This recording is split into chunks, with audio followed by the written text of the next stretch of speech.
Hello, I'm Dylan. And I'm Keon. And this is Triple Play, that podcast where only the farmers won, because this month we watched The Magnificent Seven, the original, not the reboot. Written by William Roberts and apparently uncredited Walter Newman and Walter Bernstein, however you say it. Berenstain Bears. I don't know. Did you ever read those books? I did. I actually read, like, all didn't. Directed My favorite by... one was Too Much Junk Food. No, I'm just kidding. I don't remember which one was my favorite. But anyway. Directed by John Sturges. And released on October 23rd, 1960. Yeah, I was thinking while I was watching this, I like how last month we mentioned we didn't think we'd ever watch anything older than A Fistful of Dollars, and then immediately the next month we watched something older than A Fistful of Dollars, so... Yeah, well, like we mentioned in episode 8, Yeah. we didn't really know what to do for this, so we're like, hey, we're cashing in on the release of the new Magnificent Seven, so let's just watch the old one, and Eli Wallach is in it. And Magnificent Seven and Fistful of Dollars are both shameless knockoffs of Kurosawa films. So, Well, at least they credited it in this one. Where That's it's like true. in the opening credits, based on Seven Samurai. yeah, whereas Fistful of Dollars just kind of plagiarized the script and called it a day. So yeah, an American Western this time. Yeah, and I think we'll be talking about the differences in movie style between this and the Dollars trilogy, because obviously, like we said a million times in episode 8, the Dollars trilogy was made in Italy, so... And Spain. Well, it's filmed in Spain. Filmed in Spain, but made by an Italian company, an Italian director.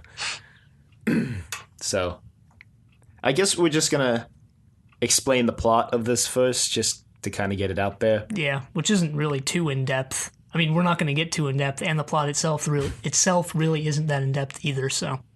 So I guess before we get into, like, explaining the plot, we decided retroactively to put in a spoiler warning, because we're about to spoil major plot points for not only this film, but also other derivative works. Right. We wouldn't usually put a spoiler warning, because we always spoil what we talk about, but we're going to spoil a bunch of other stuff in this, too, so if you haven't seen Seven Samurai, Bug's Life, or Samurai 7, the anime adaptation of this, then don't listen to this episode if you care about any of those. Yeah, so with that out of the way...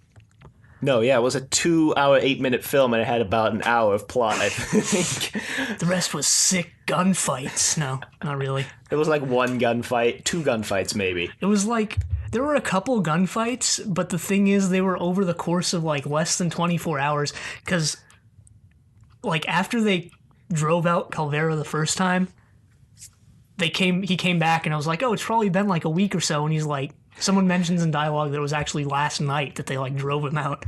I'm like, oh, okay. Anyway, yeah, the plot. So, Calvera, Eli Wallach, is terrorizing A small village. Yeah. Yeah, he leads this group of bandits. I guess this is Tuco's backstory. No. I mean, I guess you could, like, headcanon it to be his backstory. Yeah, you also have to headcanon Calvera into surviving. It's like what I said before. He crawled off the battlefield. They thought he was dead, but he wasn't. No. He was dead. So yeah, he leads this group of bandits. And yeah, they're steal all the grain. Yeah, so I haven't seen the original Seven Samurai, but I watched the anime version from like 10 years ago or whenever they made it, which is Samurai 7, and the bandits in that one are robots, so that was pretty cool. Well, I haven't seen Seven Samurai or Samurai 7. Quality naming scheme there, guys. But I have seen A Bug's Life, which is basically the same plot, so... Yeah, and the bandits in that one are grasshoppers, yeah. So that was pretty cool. Yeah. What was the main antagonist in Bug's Life? Yeah. Hopper. Oh, Hopper. And also, it wasn't like any sort of Magnificent Seven, it was just some random circus dudes. Circus 7. Yeah, they should have called it Bug's Life Circus 7. Cashed in on that obvious Magnificent 7 money. So the bandits shoot Some dude. Okay, so this was. I mean, yeah, it's pretty sad, but like, what did he think was gonna happen? So one of the farmers, because this is a village of farmers, one of the farmers just runs up towards the bandits with like a little. It's with It's one of those. It's the it's mini a scythe thing. it's a harvesting tool. I'm not sure what it's called right now. It's that's not a hoe, is it? No, the hoe is Oh yeah, the hoe is like the long one. yeah with the rectangle attached to it. Perfect description. It's one of the mini scythe things, but I don't know what it's called. Yeah, A machete. Druids use it too. You know, if you ever read Asterix and Obelix, Yeah, I have. that one's more circular though than the one they used in this movie. Yeah, it's a machete, I guess. That's what they call them. Kinda, But yeah. I guess It has like an actual name. I'm just not remembering what it is, and it'll be in the show notes. yeah. He basically tries to attack Calvera with one of those by himself. So like he gets shot down, and I was like, "All right, what did you expect to have happen there?" Yeah, he immediately gets shot down. I'm like, why didn't you approach from behind? I mean, he probably still would have got shot down, but maybe he would have taken one of the guys out with Maybe him. he would have taken one of them down though. And then I guess his wife, maybe Yeah. his daughter. No, this is probably his wife, because It seemed like his wife came running out. I was like, no. The guy gets shot twice too. We should mention, which you could tell because there's 2 blood spots on his back when he's lying face down in the dirt. yeah, they didn't really go all out with the blood and violence until the last 10 minutes. That is. Well, they still didn't even go all out on the blood. I mean, it just showed up when people like got shot. There wasn't like there was- blood and gore shooting out of people's heads when they get shot. Yeah, that's true. There was the blood spray when one of them gets shot. I didn't know any of their names, by the way.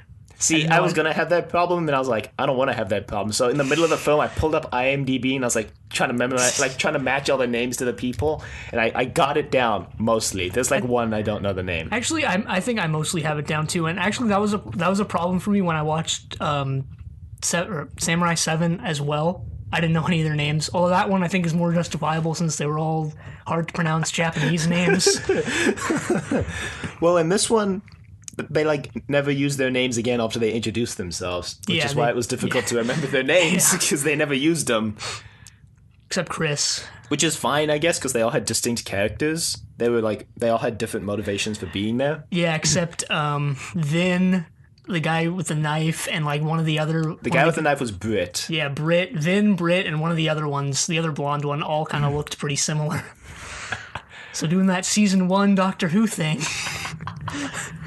Well, okay, so then all of a sudden it like randomly cuts to this other town. You don't understand why until you see the people from the original town show up there. Like 3 people get sent out from the original town to go to buy guns. They discuss it. They're like, some of the town is like, we shouldn't stand up to Calvera because we can't. And the other faction is like, let's go sell all our stuff and buy some guns. So they go consult with this old man who lives on the outskirts of town who kind of looked like Alec Guinness, to be honest. So, no, anyway, yeah, they consult with him and he's like, go get some guns.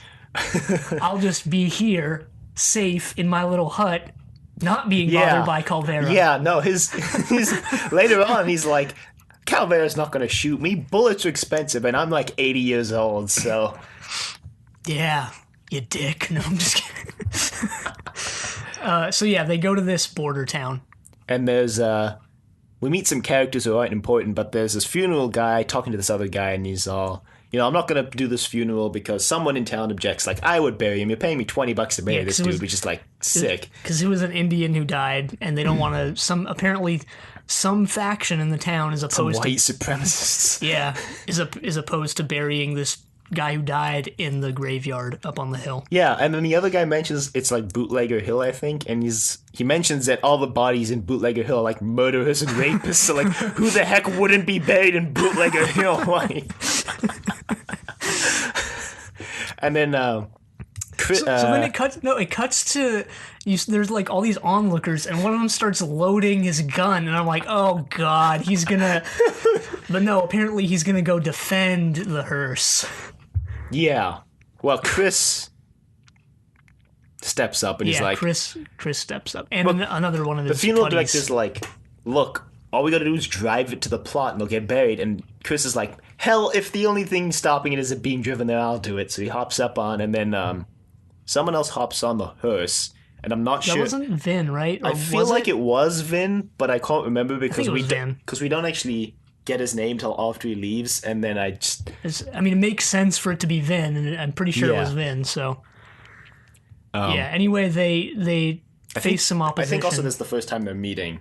But it's implied that that's their first meeting. Yeah. Chris and Vin. Yeah, because the only ones who knew each other beforehand were Chris and Harry. Harry, the guy who wanted there to be treasure. Yeah. The treasure seeker. So yeah, they face some opposition, but eventually they succeed. They get him into the graveyard. People. Yeah, they kill some people. No, actually, they shoot a guy's hand, and they shoot the other guy's shoulder. Yeah, they don't kill him. They don't kill anyone. They shoot him. They might have died later. They might have bled out. I mean, Old West medical technology. This dude's probably dead, or at least that dude's losing a hand. Well, I mean, if you get shot in the hand today, you might lose it. So yeah. So they bury the body. Poor guy. Just kidding. Actually, he kind of got what was coming to him. Presumably, they bury it. I mean, we don't see it. The people take the casket off the hearse, and then maybe minutes later they come back and they're like, "You don't have your protection now, do you?" They'll probably dig that body up later anyway when no one's looking. They'll come back and be like, digging up bodies. So the three people from the town, who I honestly don't know what their names are, meet with Vin, and they're like, hey, you seem like a guy we can trust. Want to come defend our town? And Vin's like, no! But I'll find some people to do it for you. You mean Chris? Chris, sorry. No, I kept getting Chris and Vin's name mixed up for the whole film, too. Why was it? Because Chris kind of looked a bit like Vin Diesel? Not really, but a bit. No. Just because Vin is a cooler name. You want the main character to have a cooler name? Because, well, Chris was like the leader of the Magnificent Seven, so I was like, I would expect the leader to have the coolest name because that's how it normally is, but... Not really. Not that there's anything wrong with him being named Chris.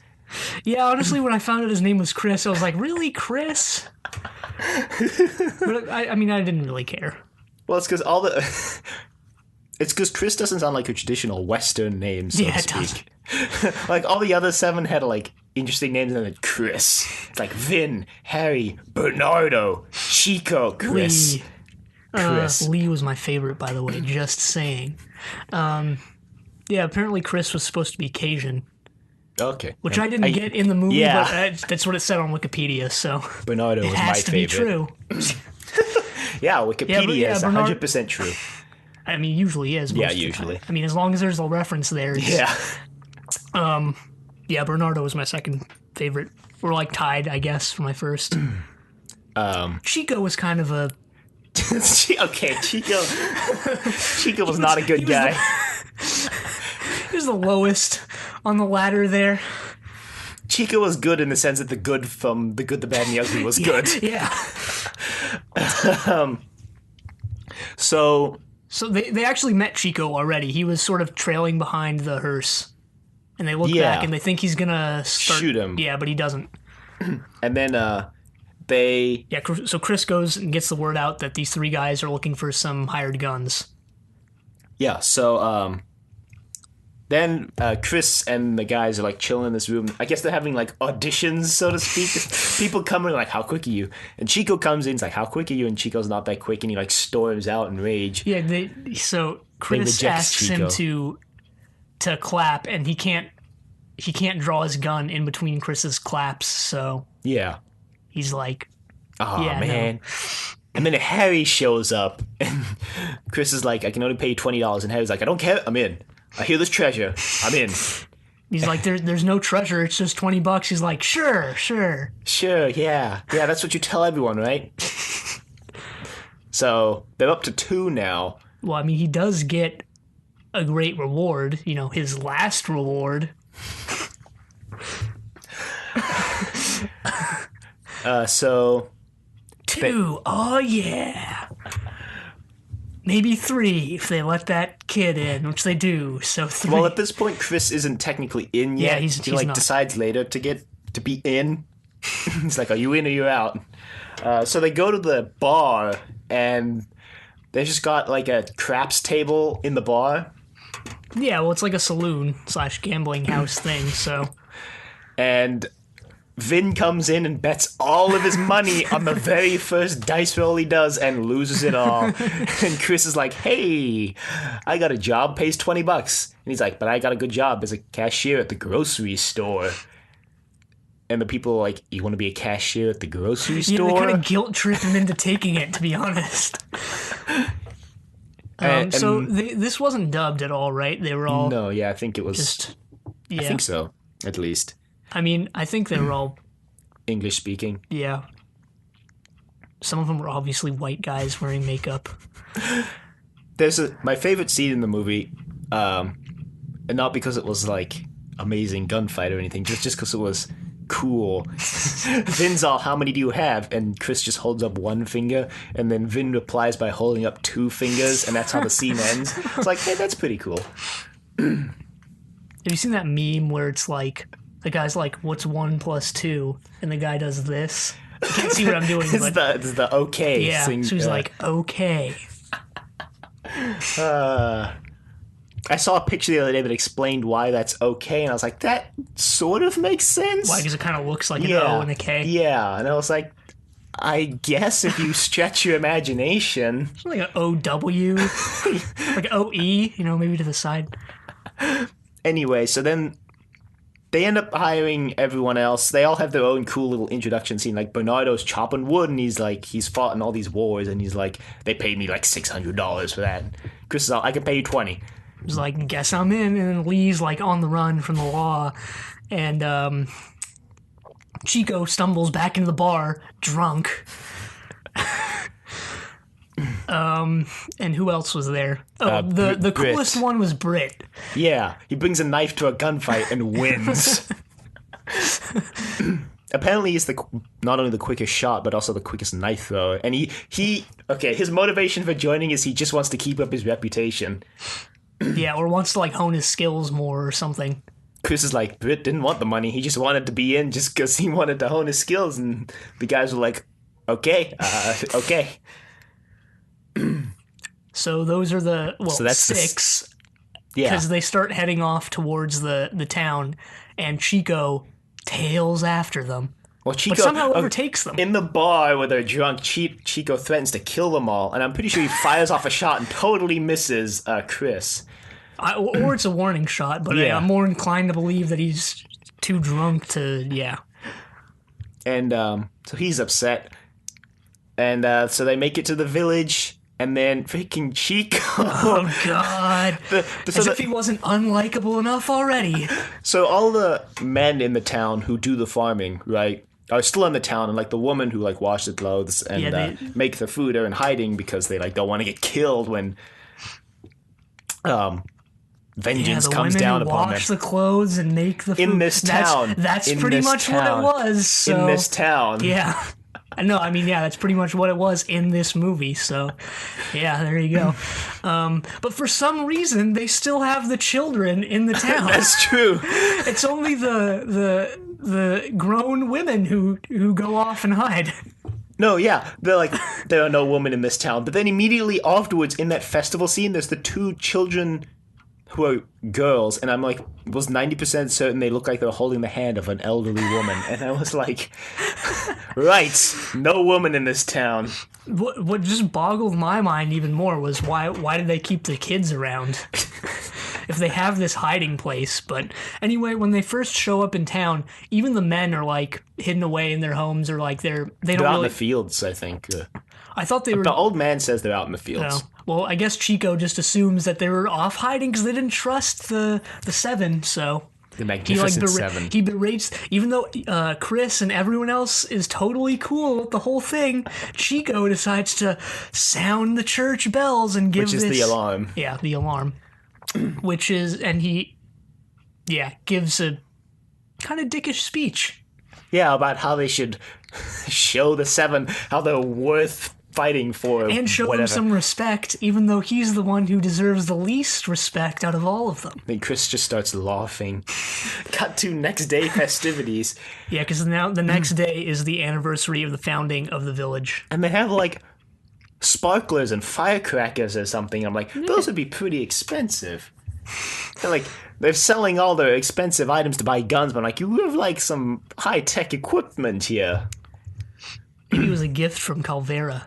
It's like, I know I took all your food and water, but have these... Here's this dangerous gunpowder you can use against me, but I'm going to trust that you're not going to.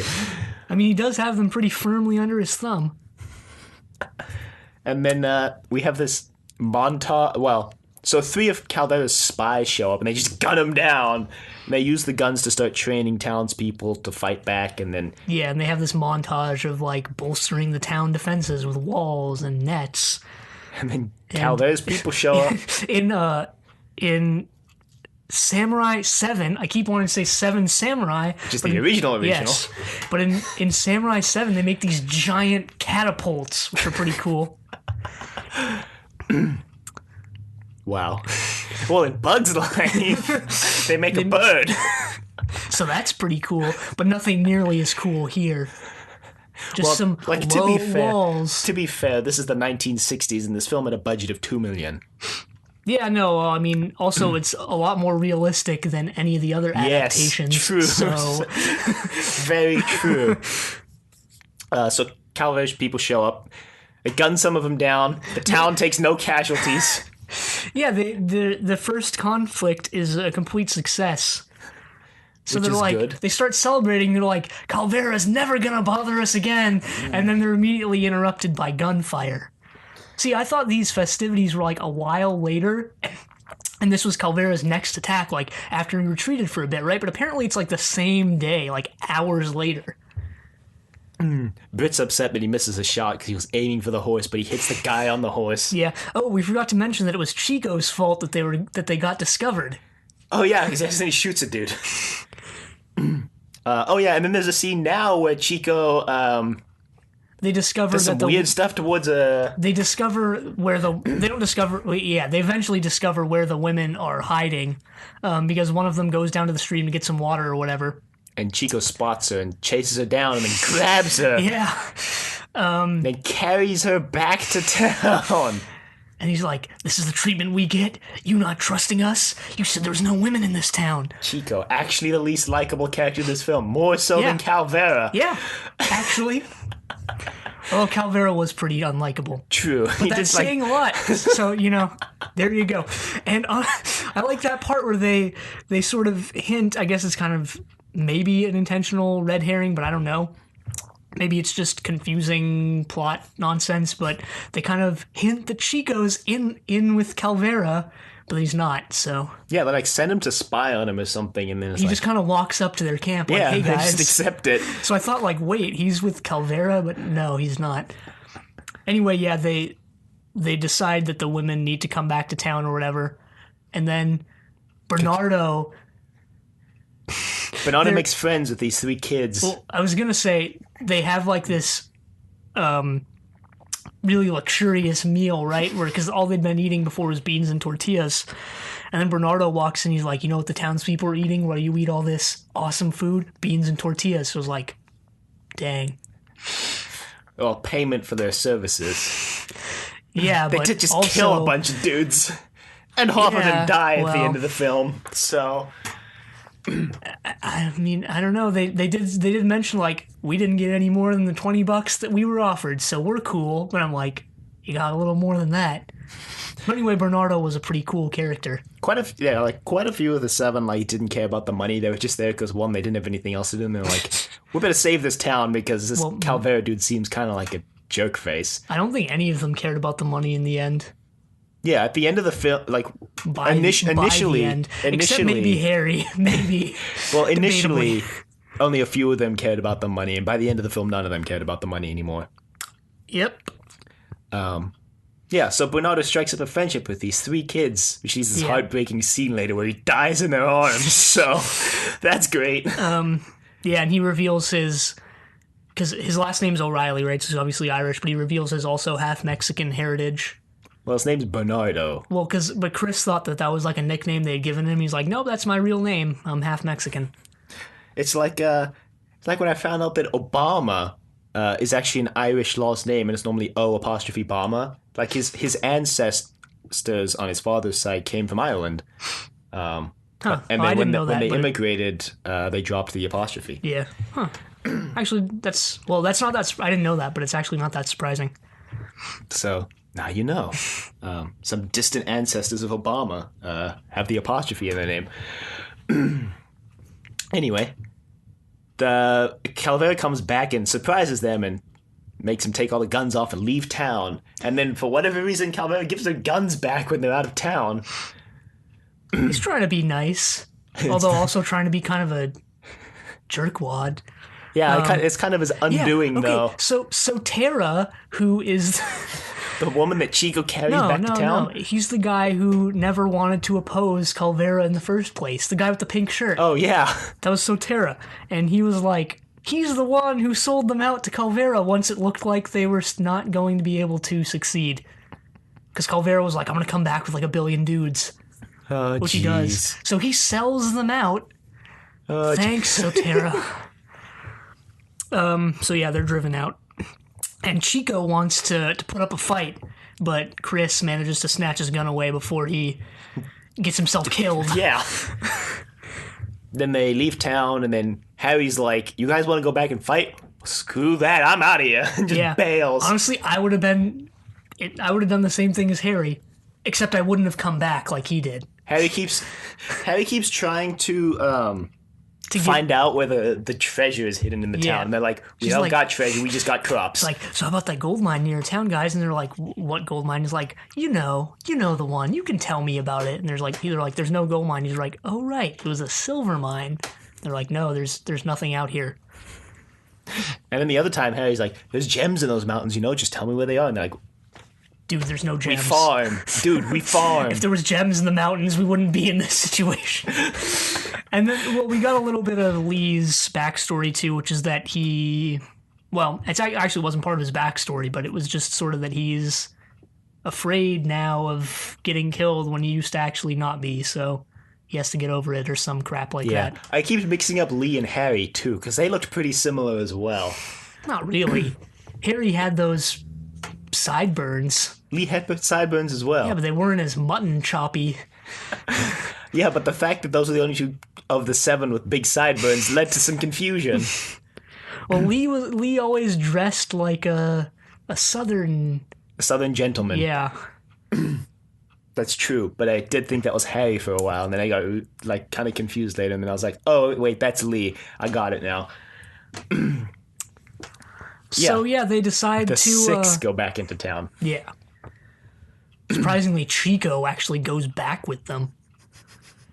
Well, yeah, he's fallen in love with the woman that he carried back into town, who has Stockholmed her way into his heart. Yeah, pretty much. And or I guess it would be the other way around. Let him Stockholm. Is that what you said? I don't know. I said she Stockholmed her way into his heart. Yeah, I think it would be the other way Probably, around. but what? Stockholm isn't even a verb, so we can just kind of make up the definition. Anyway, yeah. They go back into town. There's this foolhardy 20-minute gunfight. 4 of the 7 die. Yeah, so the ones who die are O'Reilly. His death was like... Yeah, Bernardo. Bernardo. His death was like the saddest. The other ones are just like, yeah, whatever. Harry's was kind of sad because Chris lies to him at the end and tells him that there was definitely treasure in the town, so that Harry can die happy. Yeah. Which was kind of sad. Lee just gets shot. Britt just gets also shot. Britt puts up a pretty good fight, though. Not as big of a fight as Bernardo, though, who I'm pretty sure gets shot 4 times in that battle and just keeps soldiering on. That dude is Iron Man or something. Yeah, this is where there is a bit more violence. Nothing like the Sergio Leone trilogy, though. But there is some blood and stuff. Well, Bernardo gets shot on the roof and then falls off the roof. And I guess he's dead. And he stands up, starts gunning more people down. I'm like, guess he's not dead yet. Yeah, see, maybe Sotera. Maybe Calvera's not actually dead. He's dead. So what was kind of cool was like the last thing Britt does before he keels over was he chucks his knife into a wall. So I'm like, that's kind of interesting. Well, what was nice was all their deaths, excepting maybe Lee's. I can't remember exactly how Lee died, but even though I watched it like 2 hours ago. He just gets shot. He's just standing there, and he sees the farmers all rush out because this is when Calvera and everyone else is trying to battering ram their way into the room. So all the townspeople rush out and attack them with like chairs and stuff. And Lee's like, "Oh, cool!" And then he just gets shot. But Harry, Bernardo, and Britt all have deaths that kind of relate back to their character. So Britt chucks his knife in the wall, and Bernardo dies with the kids, and Harry gets lied to about the treasure. I guess, Lee does overcome his fear, I guess. It wasn't that in-depth of a character there, so I still liked him, though.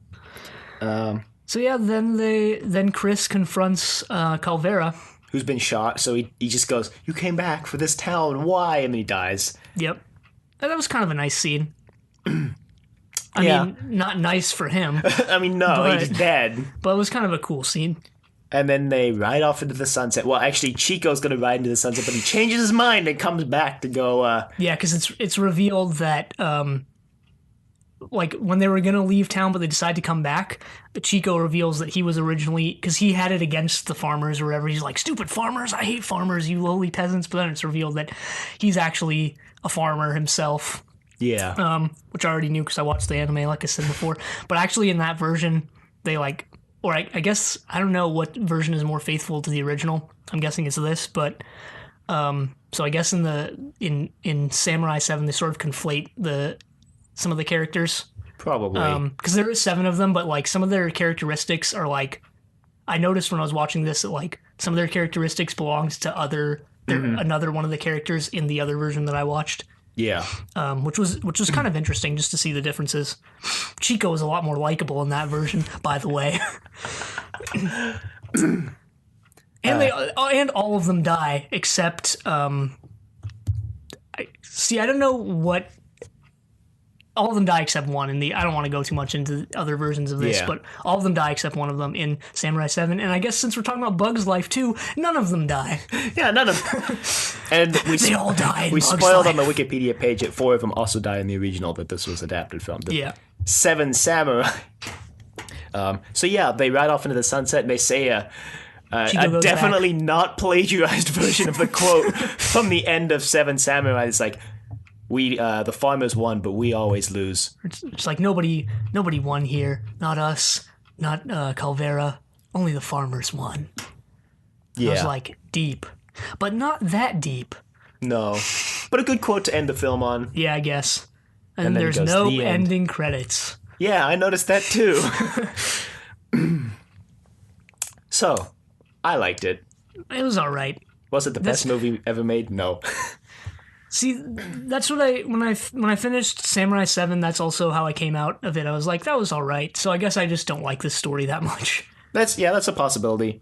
What I did like, which I was surprised by because I didn't think they'd be able to pull it off, was I liked how they had basically 7 main characters and they gave all of them a unique personality and all of them got like decent amounts of time on the screen. Chico got a lot more than he should have. And true. Actually, it feels like they gave all of Brit's screen time to Chico. Yeah, but that's okay because Brit was like the silent badass in the background. I guess, but I like that they Chico gave them all like. Yeah, no, I do too. I liked that too. I didn't like Chico though. In case I hadn't mentioned it. I think that's clear. I liked the music. I didn't like it as much as the Dollars trilogy, but the theme is kind of iconic.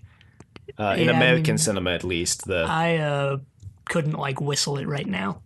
It's like do do do do do do do do do. Yeah, no, this theme's really difficult. This theme's really difficult to sing, but when you listen to it, you're like, oh, I recognize that because it's like a classic American Western theme. So, I guess we can talk now about the differences stylistically between this and Sergio Leone. Spaghetti westerns. Spaghetti westerns, yeah. Well, we already mentioned the violence somewhat. Yeah, which is definitely a lot more unbridled in in the Dollars trilogy. Well, that was also filmed in Spain, so they could kind of get away with more. But then again, Hollywood was also a lot more lax with the violence in the 60s through 80s. Yeah, well, in the beginning of the 60s, they were still in like the production code era, though actually nobody cared by then. So, Yeah. I mean, it was only in like the 30s and 40s that they actually enforced that at all. So, Yeah. So, and there are actually a lot of interesting movies you can watch from that period where it's like there's so much coded stuff in those movies that's it's interesting. Yeah. Maybe we can watch a production code trilogy one of these days. Maybe. That would also go against what we said in last month's episode. We were like, I don't think we'll watch anything older than the Dollars trilogy. Yeah. Well, also, Leone... this is, like, obviously more an American film, because I think American cinema tends to have quicker cuts, and it tends to be more quickly paced. Yeah, there's no, like, 10-minute... staring scenes. Yeah. Which, like, both have their advantages and disadvantages. Which, I mean, I don't want to get too deep here, but I think that says something about culture.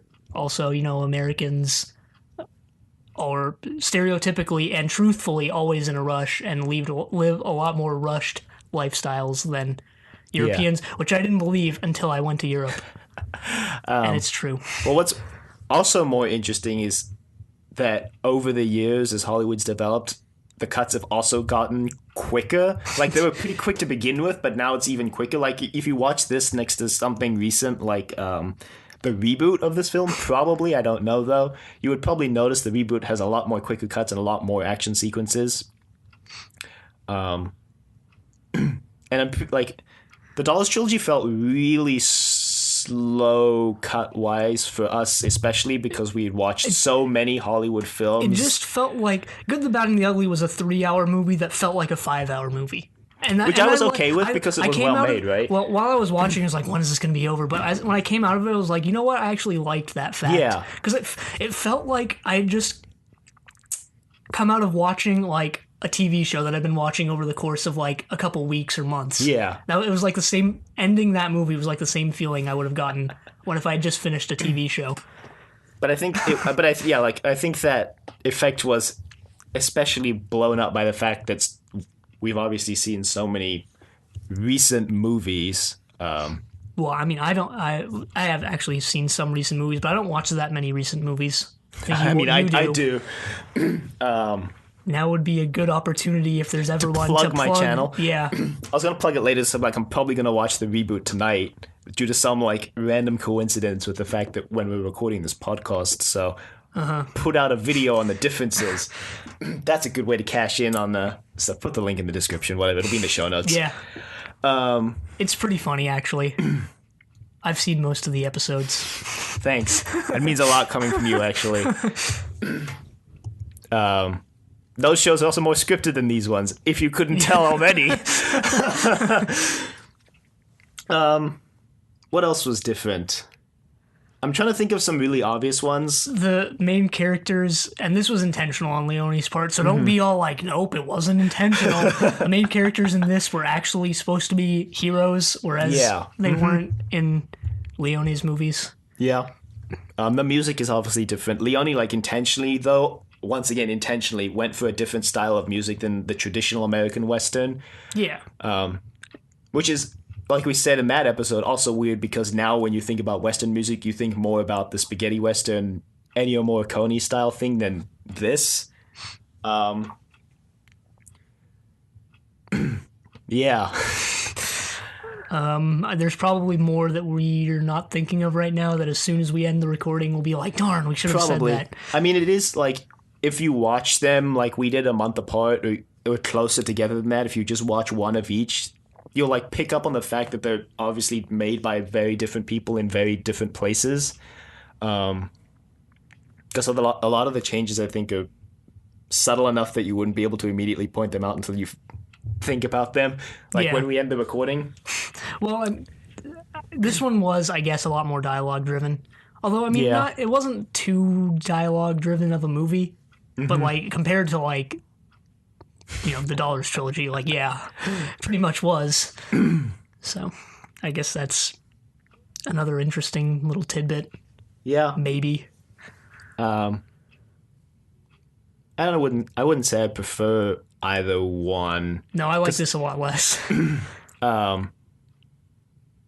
Well, I think this style has its place. I just don't think it works for this movie necessarily, is what I'm saying. It has its place, just not in my heart. Just kidding. Yeah, Maybe, apparently I this don't movie know. had like 6 sequels too, which I Yeah. It's don't not understand because the same, like 4 people. Well, yeah, it's not the same characters playing them, obviously, because they're actually different characters in the movie, but it's also like the 3 who survive aren't always played by the same people. Wow. 'Cause, like, shameless Hollywood cash grab. So, like, Yul Brynner, I think, is in the sequel, but not in, like, the other ones. So he's in, like, the next one, but not in the rest, I believe. Or something like that. Jeez. I didn't know that this... Okay, so... Have you seen The King and I? No, I haven't actually. I haven't seen all of it. I've I seen don't like really care if a you quarter spoil it of it. though, so. I'm not going to spoil it, but I'm just going to say that I didn't know that Yul Brynner was the king. Which, like, now that I know, I'm like, duh. That's him, but yeah. Well, I had the same thing with Eli Wallach because I didn't know he was in this movie going into the movie, but then I saw the villain Calvera, and I was like, oh, that's Eli Wallach. So that was kind of cool. That's why Leone wanted him on Good, the Bad, the Ugly, is because of this movie. I have a feeling we might have mentioned that, and I just forgot. Yeah, we did. Partially because we recorded that like 3 months ago, and I edited it a month ago, so... trying to think if there's anything else I want to say. Like we said, it's difficult to point out differences and similarities, like immediately just off the top of our head. Well, I mean, I think we pointed out pretty much the biggest ones. Yeah, the biggest ones, for sure. Steve McQueen is in this movie, who I only know from Pawn Stars, and I just wanted to point that out. Apparently, he was like a really big actor in the 50s and 60s in Hollywood. He was like, he had the quote-unquote box office appeal back in the day. So, that's interesting. But oh, man, a Steve McQueen movie. No, yeah, Steve McQueen. Not to be confused with Lightning McQueen from Cars. Not to be confused with Queen, the band. Or Queen not Elizabeth. this again. Or Queen Elizabeth. Or Who Queen was Mary. in Queen. No, I'm just kidding. Queen Elizabeth was in the band Queen and featured on the song Killer Queen. She's actually who that song is about. I don't know if you knew. No. That's definitely one of those false fun facts. That we're so known for. Yeah, we're really known for spreading misinformation. That's really a good thing to be known for, definitely. Jeez. Propaganda cast. Yeah, I think we're out of things to say. Yeah. Possibly. Obviously, Probably. there's the reboot now, so Yeah, the which I've heard reboot. is actually like decent, which surprises me. I thought it looked like it was going to be Yeah, really it looks bad. terrible from the trailer. The trailers made it out like it was going to be couple bad, trailers look terrible. but like word of mouth seems to be that it's like not amazing, but it's on the good side apparently. So, So kind of like the original. but don't worry, I'll give Not you my amazing, full but, like, opinion alright. after I've seen it. And yours is definitely the end-all, be-all of Yes, my opinion is the only one that matters outside of this podcast. Because on this podcast, apparently only your opinion matters. So, Yeah, so glad that's where we stand here. email us at thedoctor@decadentvegetable.com. Questions, comments, concerns, angry rants, love letters. Your anticipations for the upcoming episodes. We've recorded all the episodes through January, by the way. I'm going to spoil that right now. It's not really a spoiler. It's just sort of It's a, just a good true planning. fun fact. Yeah, it's called planning ahead. You guys We should... actually did it for once. Yeah. So, yeah, we've got some good episodes coming up, I think, and Got some bad ones too. No, I'm just kidding. Well, I mean, we have some bad trilogies in there, definitely. yeah, well, in the very next episode after this, we give up on trying to hint at what the next trilogies are. We just like start straight up telling people. So yeah. But we won't spoil it yet. No, we'll let you find out for yourself on iTunes, Google Play, or YouTube at Triple Play. Leave a rating if you like the show. Yep, also check us out on Facebook, Triple Play, or Facebook.com/3P Podcast. Like us on Facebook. Also check us out on Twitter at 3P Podcast, and follow us on Twitter. And, yeah, until then, till next time, the end.